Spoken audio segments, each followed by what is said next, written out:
In the misty hills of Orange District, St. Thomas, there lived a name that was whispered, never spoken aloud: Mother Zilla. To outsiders, she was just another aging woman with a yard full of herbs and bottles. But to those who lived nearby, her name carried weight, the kind that pressed on your chest when you heard it. Some called her a healer. Others said she walked with spirits. But most, they just crossed the road when she passed. Children were warned not to wander near her gate. Pregnant women kept salt in their pockets when walking by her fence. And every now and then, when someone's cow stopped giving milk, when a man took sick for no reason, or a young couple suddenly couldn't conceive, people didn't ask questions. They just looked in her direction. Zillah's reach wasn't always loud. She didn't need to threaten. All it took was a glance, a dream, a rumor that she had been praying your name the wrong way. And people would go quiet. Some feared her. Others used her. Many respected her power but grieved what it cost them.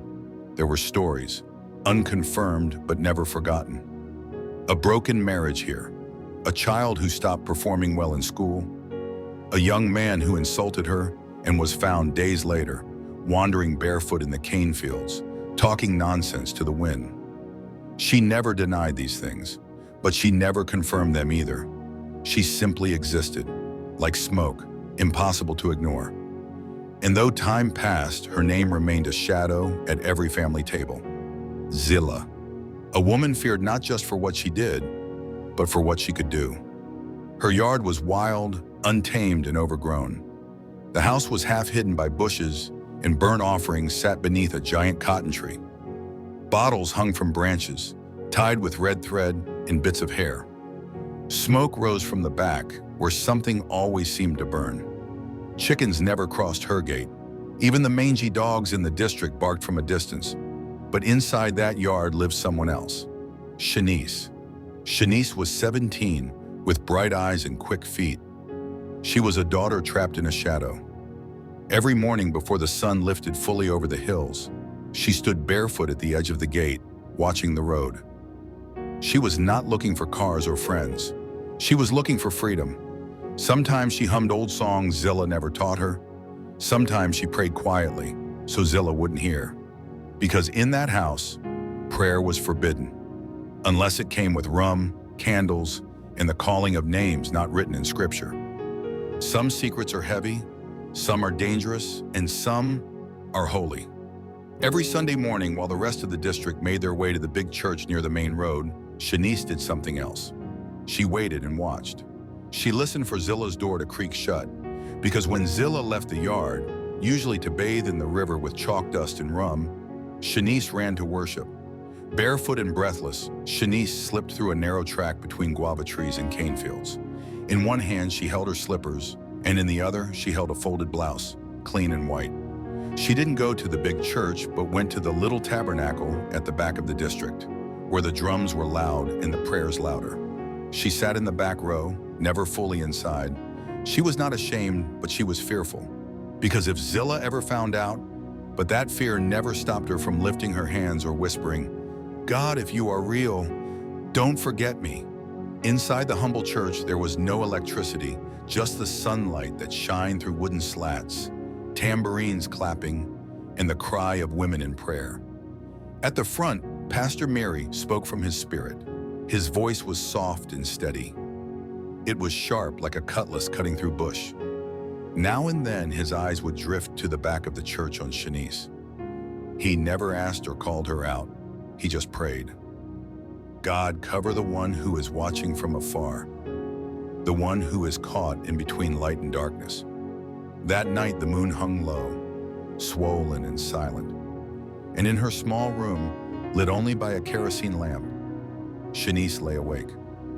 She wasn't afraid, but she was wondering how she ended up in a house where God's name couldn't be spoken, where dreams were swallowed in smoke, and the only thing passed down from mother to daughter was fear. She sat on the edge of her bed, legs pulled to her chest, staring at the ceiling. In the corner, a wooden chest with locks. On top of it was a worn Bible, hidden beneath old clothes. She thought about Zillah. To the district, Zillah was a mystery, but to Shanice, She was Mother, and more than that, a warning. Once Zillah had been a beautiful girl and the best reader at school, the girl who sang hymns louder than everyone else. But something changed. She went away to live with a great aunt in Portland, and when she came back, her eyes were different. They were sharp and cold. People whispered that she had been trained by spirits. By 22, Zillah had her own clients. Women came to her for love potions, and men came to her for revenge. She didn't smile much and didn't talk much, but her results spoke for her. And when Shanice was born, Zillah cut the cord herself and buried the placenta with her own hands. There was hospital, no blessing, and no father. There were only secrets. Now, 17 years later, Shanice was expected to carry the mantle and learn the prayers that didn't come from the Bible. She was expected to mix the oils, light the candles, and open the way. But every time she stood before her mother's altar, something inside her pulled away. Now, 17 years later, Shanice was expected to carry the mantle, to learn the prayers that didn't come from the Bible, to mix the oils, light the candles, and open the way. But every time she stood before her mother's altar, something inside her pulled away. "I don't want this," she whispered aloud. And with that whisper came the dream. That night, Shanice fell into a sleep so deep, it didn't feel like sleep. It felt like a summons. She stood in a marketplace, but it wasn't real. Everything was golden, too golden. Fruit baskets overflowed, but no one touched them. Voices echoed, but no lips moved. And in the center of it all stood a woman in white, tall, glowing, face calm. She walked towards Shanice without speaking and placed a loaf of bread in her hands. But the bread crumbled to dust. Shanice looked down, and her hands were blackened. She dropped the dust, afraid. The woman finally spoke. "You can't bake bread in an oven lit by darkness." Then, thunder cracked in the distance and the sky darkened. The marketplace disappeared. And Shanice woke up weeping. Shanice knew that God was sending her a warning. While laying there, she started reflecting on when she became a Christian under the quiet. Shanice never planned to become a Christian. She never entered through a door of a church, never stood in white, never clapped to the rhythm of a tambourine or wept on a church floor. Her altar was a thin sheet over her head. Her worship music, the sound of frogs in the bush, her church pew, the edge of her bed, and her pulpit was a whisper in the dark. Because when you're raised in the house of an Obeah woman, faith is not inherited but found in the cracks, in the hiding places. It started when she accidentally found the Bible, but not quite on purpose either. Zillah had gone to Clarendon for the weekend because a client was dying, and the work had to be done. Shanice had been told strictly, "Don't touch nothing on the altar, don't open no drawers, just sweep and mind your business." But curiosity has its kind of calling, so while she was tidying the kitchen shelf, she found a book wrapped in old cloth, tucked between a stack of unused newspapers and a box of candles. She unwrapped it slowly, cautiously. There, beneath layers of dust, was a King James Bible. The pages were yellowed, some corners torn, but the gold leaf still shimmered faintly in the lamplight. On the first page, in faded blue ink, it read, "Zillah Ann Marie Foster, 1983, gift from Miss Hines, Sunday school teacher." It shook her. It was not because it was a Bible, but because it once belonged to Zillah. Her mother had once read these words. She once believed. She flipped through it and stopped on Psalm 27. "The Lord is my light and my salvation. Whom shall I fear?" She didn't read it out loud, but mouthed the words. It was like they were too dangerous to speak. And every night after that, while Zillah slept, and she read one verse, then two, then chapters. She didn't understand all of it, but every word felt like it was washing something off her skin. She now kept the Bible wrapped inside a shirt at the bottom of her laundry bag. It was not because she was ashamed, but it was because of survival. Because in that house, light was forbidden. But the more she read, the more she began to see. She realized that her mother, Zillah, wasn't just practicing rituals. She was running. Running from the girl who once wore white.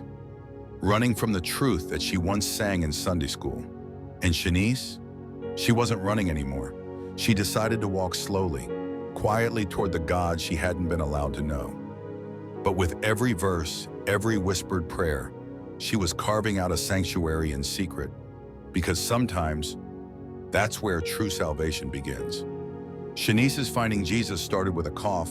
It was a small one at first, sharp and dry, but after days it refused to go away. Zillah tried every brew she knew, cerassi, guava leaf, even goat's milk boiled with garlic, but Shanice's cough lingered like a shadow. Chenise remembered the day. It was a Wednesday afternoon while walking back from a client Zillah sent her to. She looked at the building, a small wooden church tucked between two shops. She'd seen it before and heard the tambourines, the prayers, the loud preaching. But this time, the door was open. Inside, a woman stood at the front sweeping. Her movements were slow, steady, like she was worshiping with the broom. Her name was Sister Ivy. Shanice stopped and looked in. She didn't mean to speak, but her cough betrayed her. "You are sick, child?" Sister Ivy asked, pausing mid-sweep. Shanice nodded, rubbing her chest. Ivy reached into her handbag and handed her a small bottle of olive oil. "I am not a doctor, but I serve one. Rub this on your chest tonight, and come back Sunday if you feel led." She said nothing more, just smiled. And for the first time in her life, Shanice felt seen, not by eyes, but by grace. That Sunday, she went back and sat in the back, and when the pastor prayed, the cough stopped. Some truths whisper while others wait, and some crash like thunder in the middle of a clear sky. Zillah had come home earlier than expected. A client in Morant Bay had collapsed during the reading. The spirits told her to leave, and so she did. When she walked into the house, it was still, too still. No pot was boiling, and no candle was burning. She walked into Shanice's room, looked around, then she saw it. Something silvery poking out from Shanice's laundry bag. She pulled the cloth back and froze. There it was, the Bible open to the Psalms. Underlined verses in a folded paper tucked inside. Zillah didn't scream nor shout. She just stood there, holding the book like it was fire. Then she whispered one word, "Traitor." Shanice walked in moments later and stopped in the doorway. Her heart was pounding. She knew. No lie could cover this. No quick excuse. She had been found out. The shadows haven't lifted yet. Zillah's altar is still burning. And while Shanice hides the Bible in secret, something's shifting. Dreams are growing stronger. Prayers are rising. Zillah is about to do something to demonstrate her power, and God is getting ready to answer. If you thought part 1 was powerful, wait until you witness what happens when light confronts darkness face to face. Will the chains of generations finally break? Or will Zillah's past consume them both? Click to watch part 2 of the Obeah woman's daughter. For the weapons of our warfare are not carnal, but mighty through God. 2 Corinthians 10:4. Don't forget to subscribe, share, and leave a comment. Someone needs this story.